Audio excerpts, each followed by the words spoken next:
All right, hashtag Patrick Kane, hashtag trade rumors, hashtag not the Rangers. All right, if you've not been paying attention today, Patrick Kane addressed specifically the Vladimir Tarasenko trade. We've got some audio here. This is via the Twitter of the great and handsome Phil Thompson. Patrick Kane kind of letting us a little bit behind the curtain here. We'll let him speak for himself. Things are going to happen. I mean, that was a team that I was definitely looking at. So, it seems like they kind of filled their void and went ahead and made a deal. It is what it is. So there it is. That's a flat out acknowledgement of him wanting to potentially go to the Rangers if he was traded. Well, then waive your trade clause there, pal. That's the thing. Yeah. And I look, I'm not mad at Patrick Kane. I just want to. What I'm trying to do is like prevent the fire from breaking out. If for whatever reason they can't trade Patrick Kane, if he waits too long and teams are like, I can't wait for Patrick Kane to make up his mind. We've got to address our needs. We can't just wait until 5 days before the deadline. You can't really be mad at Kyle Davidson if that's what happens. You can't. Or if the return's not as great, because teams like the Rangers or whoever have already gone and, like Patrick Kane said in his own words, filled that void. Yeah. I go to a friend of the program, Emily Kaplan, on this report where after the trade was made and people were saying like, I thought Patrick Kane was going to go to the Rangers and whatnot. She reported that, the Rangers were looking at Kane as an option as well, but the concern came from the asking price to get him, the expected asking price to get him, and their concerns with his injury. And believe what you want about his injury, if it's overblown or if it's legitimate. I feel like the league, the word is getting out more and more about what this injury could be. Patrick Kane can downplay it as much as he wants. He's not going to come out and say, yeah, I'm playing hurt. I'm playing at 50% or whatever it is.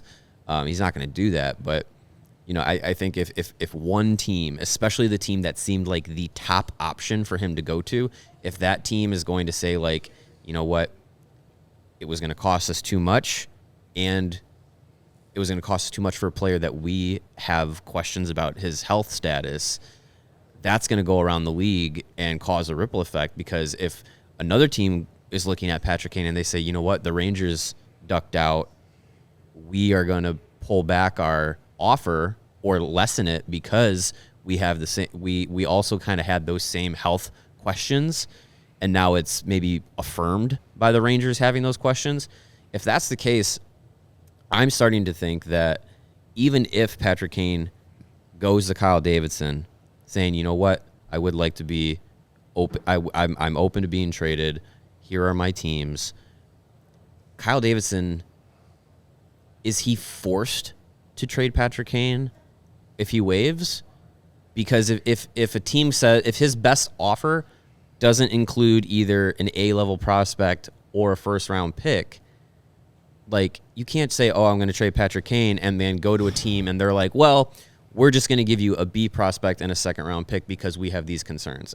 If he takes that, like, is it better than nothing? Sure, but I think so. And I'll say this first before I answer that question directly. I don't think a team's gonna have the balls to call Kyle Davidson and say, we want Patrick Kane, we'll give you a second and a B-level prospect, because he's gonna say, who dis? New phone, click. Right. Well, that's my point. But I do think if it comes to that, and it's a matter of, okay, so there's a couple things to weigh here too, because if Kane says he wants to be traded, you assume that a conversation's also happened with Pat Brisson, his agent, and the conversation's been had about his willingness level to return also. So if he thinks, okay, I don't love the offers I'm getting here for Patrick Kane, I can hold on to him and bring him back for a year or two, okay, I don't think you can let those guys walk for nothing. I don't think you can. Like, I know it's we've talked about like setting your limits and not giving in to less than you think these guys are worth. But you're about to lose 2 pillars of your franchise for nothing otherwise. Yeah, that's a tough pill to swallow for the fan base. That's a far worse look, letting both of those guys leave for nothing in the offseason than not getting your first-round pick for Patrick Kane. Right. That's a far worse look. Just to go back to the injury thing, obviously I think there was some concern. There is concern out there. I personally think the Rangers were more worried about waiting and missing out on everybody, and Patrick Kane saying, "No, that's cool. I don't want to get traded," and then they're stuck with nobody. So they went out and got the guy that's available now. And they're concerned about this injury. Patrick Kane said today, "I feel better than I did last season. I had a pretty good season last year." You could take that with a grain of salt. Production's not there, so people are going to doubt it. Well, because he's playing on garbage lines compared to last year. Sure.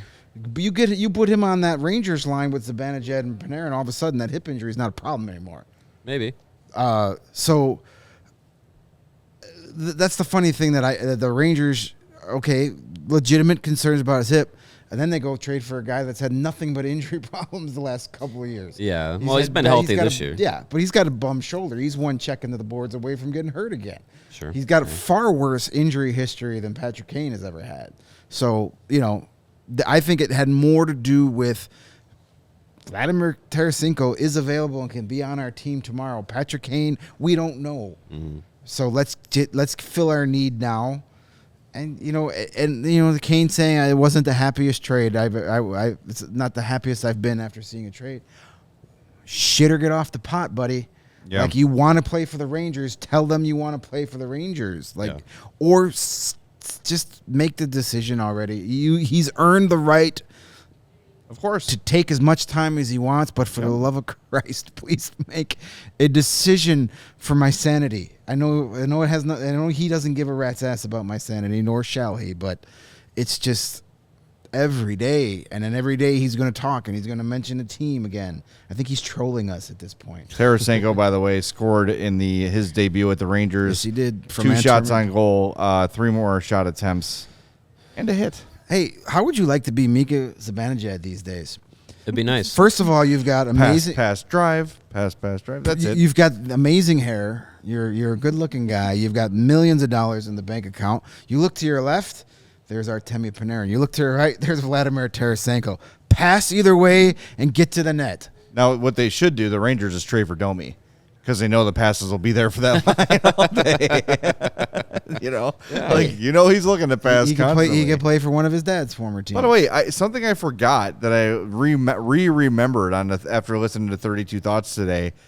Before the Hawks signed Panarin, Tarasenko went to the Blues and said, "You should sign this kid." And they said he's too small. Yeah, well, St. Louis sucks.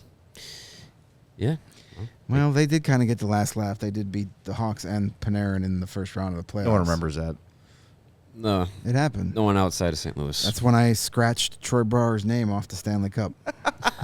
He scored that goal in Game 7. Well, there's a couple scratched off, so just had to do another one. No, a couple of them were erased permanently. Yeah. Well, this Kane and Taves stuff is going to go on until it's over, and we're going to stay on it as best we can. Well, and it's after midnight, so it's only 20 days now. Yeah, we're all sort of counting those days down. And I got the indication, speaking to Danny Wirtz today, that he kind of the same boat we are. It's kind of like, I don't know. Yeah, I don't know when this stuff's going to happen. Yeah, it's really only Jonathan Toews and Patrick Kane know what they want to do. Yeah. And if you listen to them, they might not even truly know yet what they want to do. And it's crazy to think that they've had at least a year to kind of contemplate this coming to this juncture in their career of, do I want to stick around when this team sucks, or do I want to move on and try to continue to play for contending teams? They're taking it right down to the wire. So, which is, it's their right.